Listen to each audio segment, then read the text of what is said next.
All right. What up, y'all? Saints make it 2 in a row. One more, you know what we call that? A winning streak. Read all about it at louisianasports.net.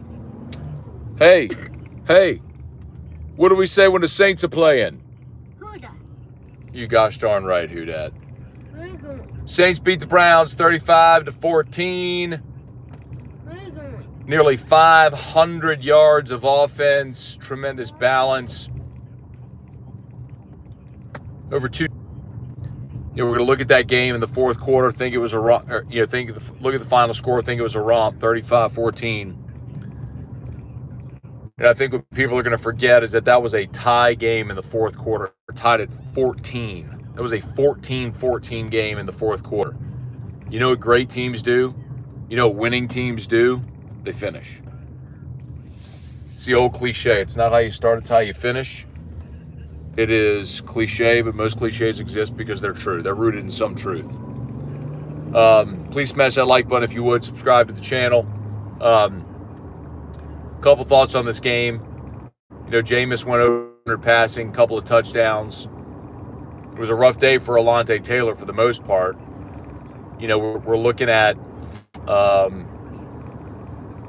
Taylor and Kool-Aid McKinstry as your corners. With the Debo's injury and with Trade and Lattimore, that's one of the things we're kind of looking for as Saints play out the stretch here. And on the 89-yarder was man coverage. Taylor lost control of Judy. And then the second touchdown, Taylor thought he had help, gave up another tud. But he came up with a play in the end zone at the end of the game as well. Came up with a nice play on the sideline. So some growing pains there. We'll see. What's incredible about Taysom Hill is this was a day where Taysom Hill committed 2 turnovers. He threw an interception on a ball that didn't need to be thrown. And just heaved it up into, might have been triple coverage, definitely double coverage, got picked. And then he fumbled, inside the 10-yard line. And the very next play after the fumble was after the interception was the 89-yarder. Interception was the 89-yarder. The fumble was before half. And, you had a chance to add points there, and you didn't get them.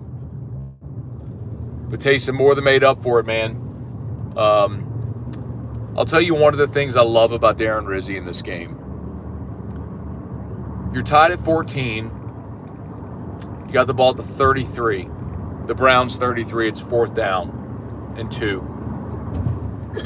It's a tie ball game.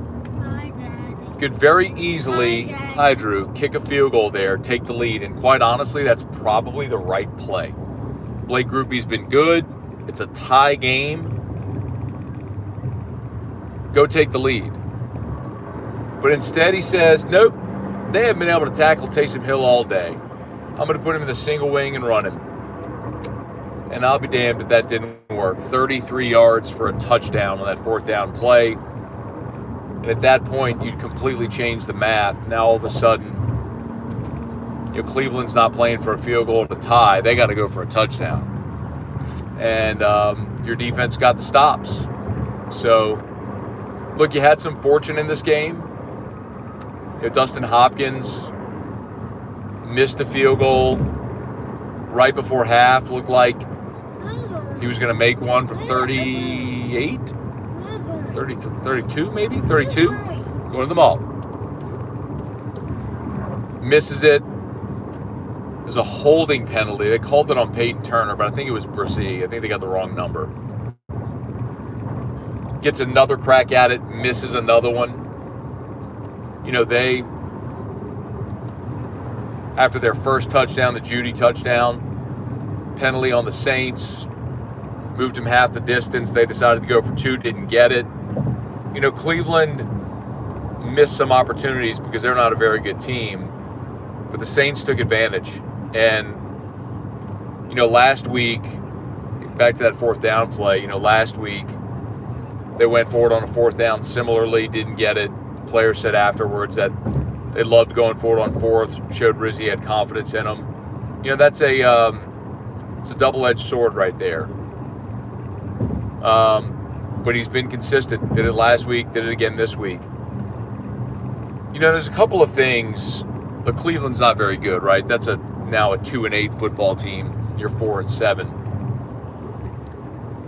So I'm not trying to overreact to beating Cleveland at home. But I'll tell you this much, man. I'm not going to overreact to winning a couple of games against Atlanta and Cleveland and saying, oh, Darren Rizzi's got to be the full-time coach. I'm not going to say that. And I don't know that I love that option. But people said the same about Dan Campbell. Dan Campbell was a tight ends coach. And remember, Dan Campbell was the interim in Miami and had success as the interim in Miami. But they didn't retain him. Ultimately, he got his opportunity in Detroit. Now they're the best team in the NFC. And, excuse me, I think there's something to be said for having the culture guy.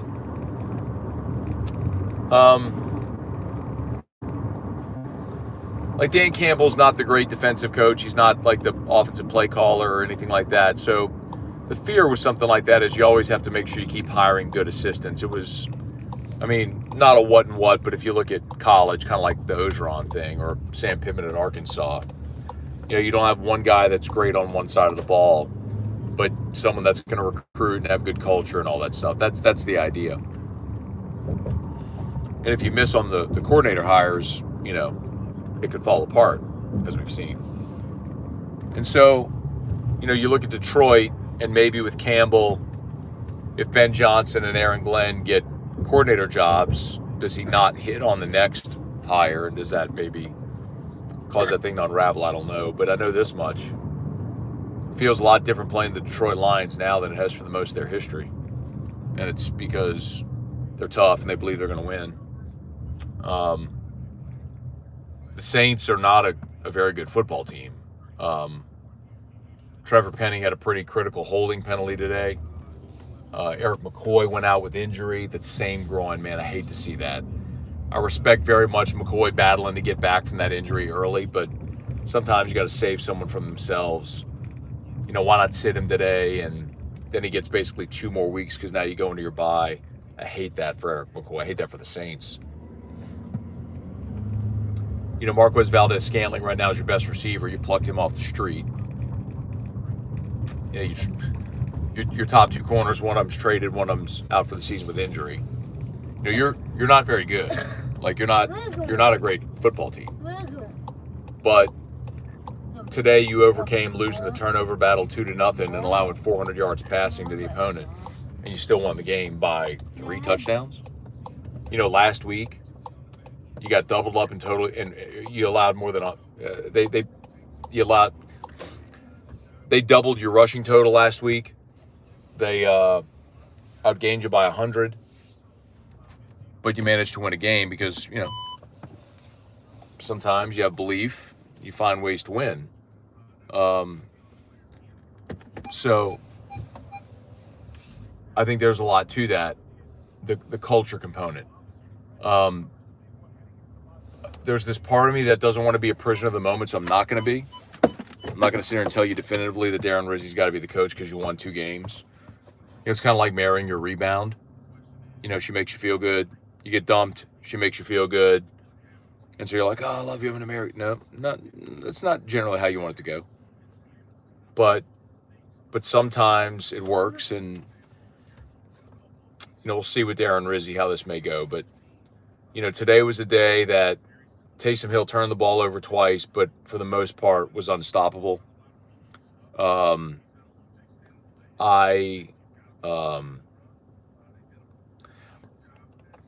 defense early in that game, how about setting the tone when Cleveland went for it on a 4th and 1 and Demario Davis comes up with the big stop? Allowing you to go get that short field touchdown and take the lead.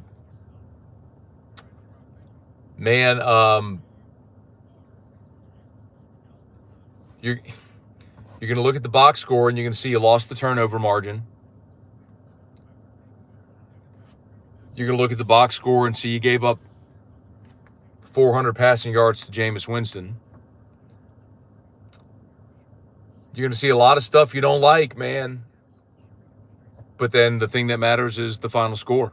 And you won by 3 touchdowns because you took a game that was tied at 14 in the fourth quarter and you hit your kick and made all the plays late and they didn't. So, Monty Tall said, I'm rooting for the Saints. Screw tanking. I'm going to tell you straight up. Nobody should be cheering to tank. All right? Say hi. Hey, where are we? The mall. The mall. We're going to go to the mall and walk around here in a second. Shout out LouisianaSports.net, by the way, too. Please go read all about the game at LouisianaSports.net. Ross Jackson's going to have a lot of good stuff coming up.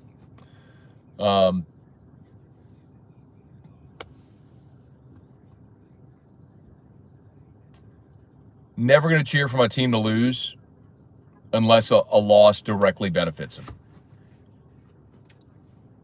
You know, so what? So you lose out and you draft 4th overall. The entire league passed on Lamar Jackson. And Zach Wilson was the 2nd overall pick. Brock Purdy went in the 7th round.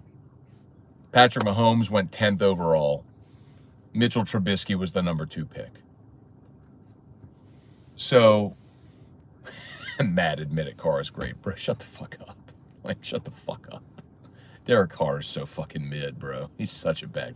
Like, you needed the backup quarterback to come up today and run for 3 touchdowns and run gadget plays and get the fuck out of here. You're probably just trolling. But no, man, you're not tanking for anything. Like, I don't need. I've seen the Saints move up to take Trevor Penning and Peyton Turner, and like, no, I'm not cheering for picks in draft position. I'm cheering for the young guys. Like, this team's not gonna all of a sudden like have this incredible run and go to the postseason. Like, that's not happening. You know, and like, I don't think they're gonna beat the Rams. Now you get a bye, but the Rams are kind of hitting their kick right now. They're at 500, and I think that's a team that's playing much better. And you got some really tough games ahead, man. Washington's going to be a tough game. At Green Bay is going to be tough. At Tampa's going to be tough. I think you can win at the Giants.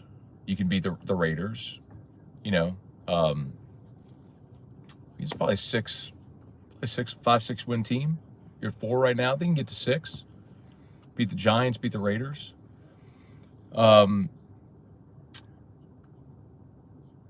Which I picked him 6-11 before the season started. But let's say you're a 6-win team and you draft 10th. Whatever. I mean, you trust this organization to make the right pick anyway? You know what I want to see? I want to see Trevor Penning get better and prove he can be a starting right tackle in the league. I want to see Brian Brzee continue to emerge as a solid interior lineman. I want to see Alontae Taylor and Kool-Aid McKinstry prove that they can be a 1-2 starting cornerback tandem in the NFL. Like, that's what I want to see over the remainder of this season. Like, the draft will come and whatever. Mr. Don said Penning was dominant last week. No, he wasn't. Like, respect to the PFF grade and all that, but the PFF grade, Jesus, okay, come on. It's something to consider, but don't tell me Trevor Penning was dominant. Trevor Penning hadn't been dominant a minute of his career. I want him to be serviceable. Like Cesar Ruiz. You drafted Cesar Ruiz in round 1, and he's not a great player. He's probably the worst starting right guard in the NFL, but he's a starting right guard in the NFL. I don't care if Trevor Penning ain't gonna be Ryan Ramczyk, but can he be a serviceable starter in the NFL? That's what you need out of a guy that you took a first-round pick on. Anyway, Point is, no, I'm not cheering for my team to tank. I want them to win every time they go out. I'd love to see them turn this thing around and all these guys get better and make it a more attractive job for whoever the next coach is, make it attractive for free agents. Like, that's what I want to see. So, like, that's what I want to see.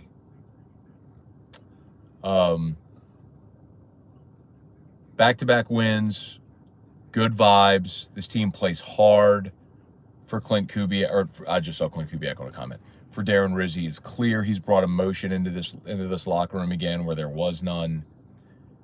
It's very fair to look back and say, what if you had done this a week prior and you beat Carolina? Now you're talking about a completely different mathematical perception from 4-7 maybe to 5-6. You're hovering right around 500 with another, with a win over Atlanta a week ago. But you didn't, so it's what it is. So let's see what they can do, man. You got to bye, 2 weeks to prepare. See if you can win another home game against the Rams. Maybe keep climbing out of this thing. So, no, I'm not cheering for draft picks. I'm not cheering for tanking. I'm cheering for the Saints to go win every game they play. Hopefully you are too. Today was fun to watch. All right. Check out LouisianaSports.net if you haven't done it yet. Please smash that like button, subscribe to the channel. We appreciate y'all. I'm going to go walk Drew around the mall, go ride some elevators, huh? What are we going to do? Elevator. We're going to ride the elevators. You guys darn right. Best part of this Sunday. Saints win. I get to go take my boy to ride elevators at the mall. All right. God bless y'all. Be good. Who dat?